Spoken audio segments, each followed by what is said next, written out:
Hello again. This time we're doing something a little bit new. Another animal video, because these are really easy to edit and I'm always doing something with them, so also easy to record. But some feeding time. This is Scrub. I don't think I've had him in any of the other videos, but he's my short-tailed opossum and he loves his worms. But, oh, just kidding. We're doing some unboxing first. This is the feathered millipede, Latin name B. liconti. I won't even attempt the first word because it's beyond my understanding. But just look at how fucking gorgeous they are. Like, they look like little vertebra or spinal columns running around. I'm super into taxidermy and bones and that kind of stuff, so they are definitely up my alley. I hope they get a little bit bigger than the ones I have, but I'm not completely sure. The ones I have are decently sizable, and I think these guys get about 2 inches. I haven't had the chance to really measure them yet, so this might be it. They're still very cute. I was not expecting their size, because I'm so used to, like, I got a smoky oak and almost ivory before, but they were a lot bigger.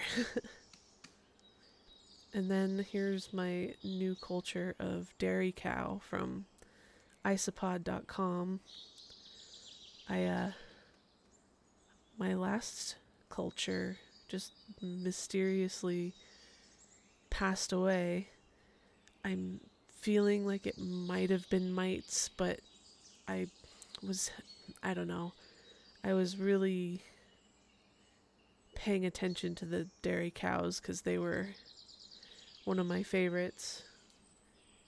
And then they were doing so well, and then they just suddenly all died. So please, hopefully this doesn't happen again, because the dairy cows are some of my favorites, like I said.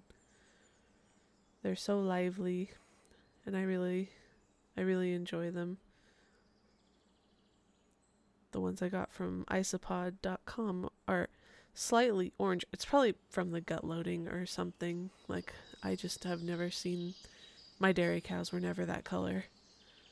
They were always just the white and black. So, hopefully these do good. Fingers crossed. I'll try not to repeat myself anymore, but these guys really just stuck to my hands, and I couldn't get them off the napkin because of the paintbrush was not... just did not work out. But I finally got them all in, and they seem to be doing well right now. And now on to the feeding videos. Like, I only got a few the past couple days that were worth keeping, but this shot I'm super stoked about. In the shot, you can see exactly how focused and calculating the jumping spiders are. It's very different from the tarantulas. This fly was doing some kind of strange dance too. Like, it was almost like they were trying to hypnotize the guy, but just he was not falling for anything. I slowed that takedown down too, and it only took 3 frames for him to get that fly. And there was the shed that this girl booted out, and I didn't know what I was doing, so I accidentally harassed her a little bit more than I should have. So she broke out of her hammock and was like beating the crap out of this cockroach. She took one before, so I was hoping she would again, but not that time. And we're finally getting into the tarantulas. This is the LP. I forget what it stands for, but the LP tarantula. He's just a little tiny guy. I've been feeding him dwarf white isopods. They're the only thing I have that's small enough. And then this girl, she didn't eat, which is fine. I just wanted to show off how big her abdomen is. I did leave the cockroach in there. I crushed it and left it in because I like to leave them food just in case, but I have a feeling that she's in pre-molt because just of how big and swollen that looks. And last feeding, this girl slapped her cockroach away, but I bought a bunch of dubias, so I was trying the small dubias out on the tarantulas, and she was very interested. So interested that she decided to hang on to the tweezers while we were feeding. And I didn't quite know what to do at that point, but I thought it was cute. And she can see that she was like not knowing what like the cockroach kicking at her was doing, so this was just an interesting feeding all around. I'm really, really enjoying this sea versicolor. So pretty and so interesting. Like, she's been one of the ones I trust the most. And so annoying to see the cockroach kind of nibbling on her. Like, obviously I couldn't see this while we were feeding because it's just so small. The camera's the only thing that can see this.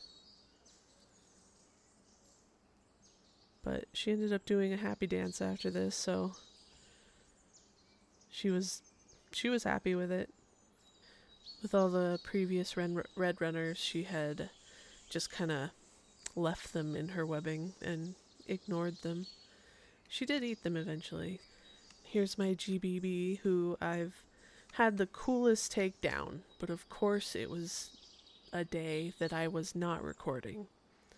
So here's your consolation prize for that, is just the cockroach being annoying and then eventually just kind of offering itself up. I'm sure the GBB decided to eat it later, of course. I need to get better tweezers that aren't metal, like, ugh. But close up of one of the red runners. Here's an artsy close-up shot of one of the red runners when I was using those as feeders. My partner's so artistic with the cinematography. There's the bee boheme. Forget how to say that. This guy is just a slapper. Like, every time I've offered food, it's just constant slapping. These are 2 different feeding times. And both, he did not know what to do with the cockroach. I always just left him the bodies to eat if he decided that he wanted to. I'd clean up later. This is the P. Cambridge, but she didn't know what to do. Like, this is when I had the dubias too. Like, just slapping, more slapping. They ended up getting it later, and I was so scared I wanted to put the top on because she was so close to the very top of the enclosure. And I was impressed with this piece of footage. It was, again, with the red runners, but you can see her fangies just kind of wrapped around. And now we're going to feed the crested geckos. Because why not? May as well do a few other critters in a feeding video. The spiders have kind of been taking the spotlight. Excuse me, crested geckos and day gecko. Boop, boop, boop. Oh, and morning gecko. Forgot about that, but this is Spider-Man. He's always hiding. He He really doesn't like me, to be honest, but he's a bit of a spaz. I was happy to have gotten to see him in his little cavern. And then this is my sweetie, Lila. She is always in that tube. Well, not anymore. Like, I've gotten a misting system. I'll more on that in a second. I want to talk about this egg. Like, I couldn't get the egg because it's in a perfect spot where I can't get it or I'm gonna break it. So I'm just hoping that it hatches. And this is my morning gecko. She hangs out in this bamboo. So I basically just have a bamboo that I need to feed every once in a while.